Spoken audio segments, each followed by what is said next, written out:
네, 오늘 4월 9일입니다. 4월 9일 토요일 새벽 예배 나오신 우리 성도님들을 환영합니다. 내일이 주일입니다. 교회 와서 함께 예배드리기를 원합니다.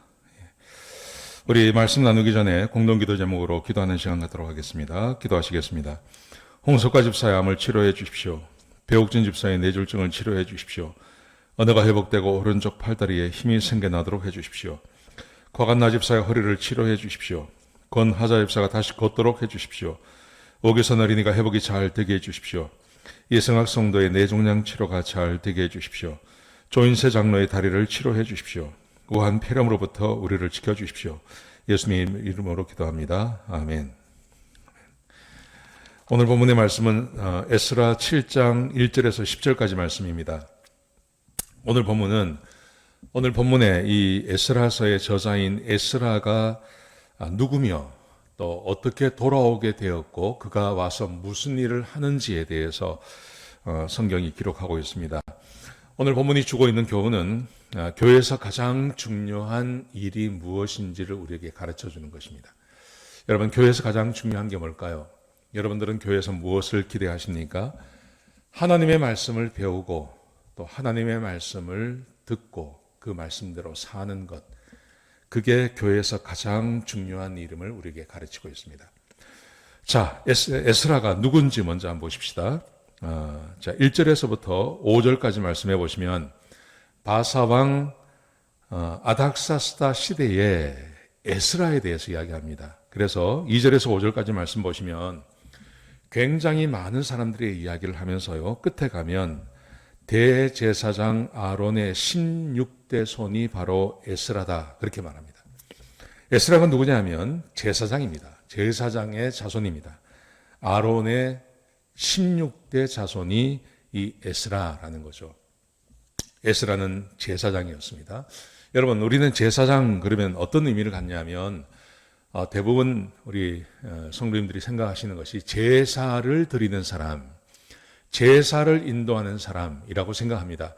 여러분, 그게 틀린 말은 아니지만 제사장의 역할이 제사를 드리는 것만이 아니었습니다. 그게 아니라 더 중요한 것이 있는데 그것은 백성들에게 하나님의 말씀을 가르치고 그 말씀대로 살도록 하는 것입니다. 그것이 제사장의 큰 역할이었습니다. 하나님의 말씀을 가르치고 그 말씀대로 살도록 해주는 것입니다. 자, 에스라가 누구냐 하면 에스라는 대제사장 아론의 16대 자손이었습니다. 자, 그런데 그 다음 말씀 6절 말씀부터 쭉 보시면요, 이렇게 기록되어 있습니다. 에스라가 바벨론으로부터 돌아오는데 에스라를 이렇게 소개합니다. 아론의 16대 자손일 뿐만이 아니라 하나님께서 주신 모세의 율법에 아주 익숙한 학자다, 이렇게 기록되어 있습니다. 그래서 에스라는 하나님의 율법에 익숙한 학자라는 이렇게 별명이죠. 그 별명이 아주 유명한 사람입니다. 에스라는 하나님의 말씀에 아주 익숙한 학사 에스라였습니다. 학자 에스라였습니다. 이렇게 말을 하죠. 여러분, 그런데 여기서 하나님의 율법에 익숙하다는 말, 이 익숙하다는 말이 무슨 말이냐면 굉장히 풍부한 경험과 그리고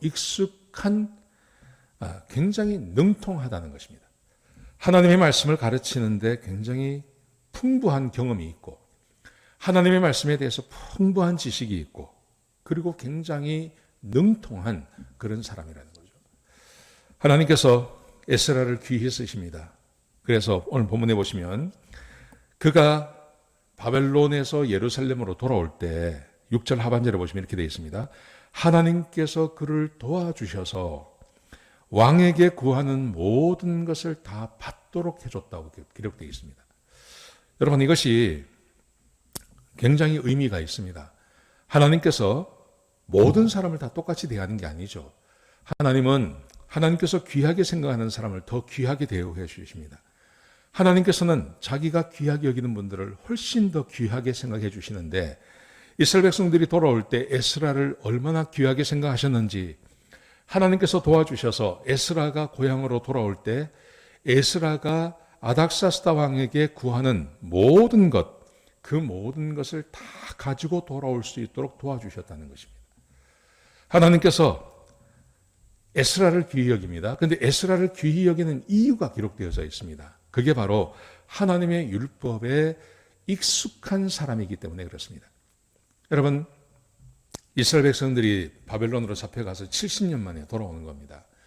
그런데 이 에스라가 분명히 아마도 그 바벨론에서 태어났을 것입니다. 그런데 거기서 태어났음에도 불구하고 이 사람이 하나님의 말씀에 아주 익숙한 자입니다. 하나님 말씀을 많이 연구했습니다. 하나님 말씀을 가장 잘 아는 사람이었습니다. 돌아가서 백성들에게 하나님의 말씀을 가르칠 수 있는 사람이 에스라였습니다. 그래서 느헤미야가 돌아왔을 때 이 학사 에스라가 단을 만들어 놓고 수문 앞 광장에 모여서 하나님의 말씀을 선포하지 않습니까? 하루 종일 하나님 말씀을 선포하는 일을 이 학사 에스라가 했습니다. 학자라고 되어 있죠. 에스라가 했습니다. 그렇게 이스라엘 백성들에게 하나님 말씀을 가르쳤고, 하나님 말씀을 가르칠 때 그냥 가르친 것이 아니라 자기 조상들이 왜 나라가 망했는지, 하나님 앞에 어떤 죄를 졌는지를 정확하게 가르쳤습니다. 그래서 백성들이 하나님 앞에 회개하고 자기들은 그런 죄를 다시는 짓지 않겠다고 도장을 찍고 그런 일을 행하지 않습니까? 여러분, 이것은 하나님 말씀에 잘 익숙한 사람만이 알 수 있는 겁니다. 학사 에스라가 그런 사람이었습니다. 그래서 하나님께서 그에게 복을 주셔서, 그를 도와주셔서 바벨론을 떠날 때 그 왕에게 요구한 모든 것을 다 얻고 가도록 그렇게 해 주었다고 성경은 기록하고 있는 것입니다. 또 보십시오. 그 다음 말씀해 보시면 7절부터 10절까지 말씀해 보시면요, 이렇게 기록되어 있습니다. 아닥사스다 왕 7년에 이스라엘 자손이 돌아오는데 함께 돌아온 사람들이 있었습니다. 제사장, 레위 사람들, 노래하는 사람들, 문지기, 주로 수많은 사람들이 돌아왔는데 성전과 연관된 사람들입니다. 제사장, 레위 사람들, 노래하는 사람들, 성가대를 말하는 거죠. 그리고 문지기, 이게 다 레위 사람들입니다. 이런 사람들이 돌아왔는데 그 다음 8절에 보시면 에스라도 함께 돌아왔다고 되어 있습니다. 에스라를 제사장의 무리 가운데 포함시키지 않고 거기서 에스라를 따로 떼어서 이야기하고 있습니다.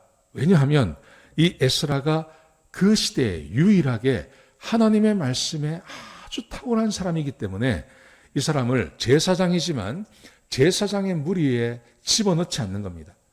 제사장도 여럿이 있었습니다. 그런데 하나님의 말씀에 탁월한 사람은 에스라 한 사람밖에 없었습니다. 그래서 에스라를 제사장들과 분리시켜서 하나님께서 이 사람과 함께 하셨고 이 사람을 도와주었다고 말하는 것입니다. 여러분, 우리가 지금 함께 믿음 생활하고 있습니다. 교회를 함께 섬기고 있습니다. 여러분, 그런데 내가 하나님의 복과 하나님의 은혜를 경험하기 위해서 내가 해야 될 것 뭐라고 생각하십니까? 하나님 말씀에 탁월한 자가 되셔야 됩니다.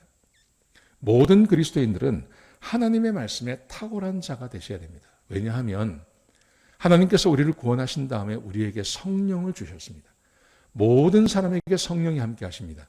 근데 그 성령이 하시는 일이 뭐냐 하면 하나님의 말씀을 듣고 배우고 이해하도록 도와주시는 일을 성령이 하십니다. 그렇기 때문에 모든 교인들은 하나님의 말씀에 탁월해질 필요가 있는 겁니다. 하나님 말씀을 잘 알아야 됩니다. 저는 그래서 교회 안에서 가장 중요한 것은 하나님의 말씀을 배우고 가르치는 것이라고 저는 확신합니다. 왜냐하면요, 오늘 본문에 보시면 이렇게 기록되어 있습니다. 에스라가 돌아왔는데 에스라는 무엇을 하는 사람이었냐 하면 하나님의 율법을 연구하고 준행하고 율례와 규례를 백성에게 가르치기로 결심했다고 되어 있습니다. 에스라가 돌아와서 그가 결심한 것이 있었습니다. 그것은 하나님의 말씀을 연구하고 자기가 준행하고 그리고 율례와 규례, 하나님의 말씀을 백성에게 가르치는 것을 하겠다고 결심하고 돌아온 사람입니다. 그래서 하나님께서 이 에스라를 귀히 여기시고 그에게 복을 주셔서 왕에게 요구한 것을 다 받도록 해서 돌아오도록 도와주신 것입니다. 여러분, 왜 에스라가 백성들을, 하나님의 백성들에게 포로에서 돌아온 백성에게 하나님의 말씀을 가르치기로 결심을 했을까요? 나라가 망한 이유가 그것 때문에 그렇습니다. 70년 전에 나라가 망했습니다. 나라가 망한 이유가 뭐냐 하면 예레미야라고 하는 선지자를 하나님께서 세우셔서 얼마나 많이 말씀하셨는지 모릅니다. 이렇게 하면 나라가 망한다. 이렇게 하면 내가 너희를 살려주겠다. 하나님께서 예레미야를 통해서 수도 없이 말씀하셨습니다. 그런데 이스라엘 백성들이 여기에 관심이 전혀 없었습니다. 하나님의 말씀에 관심이 전혀 없었습니다.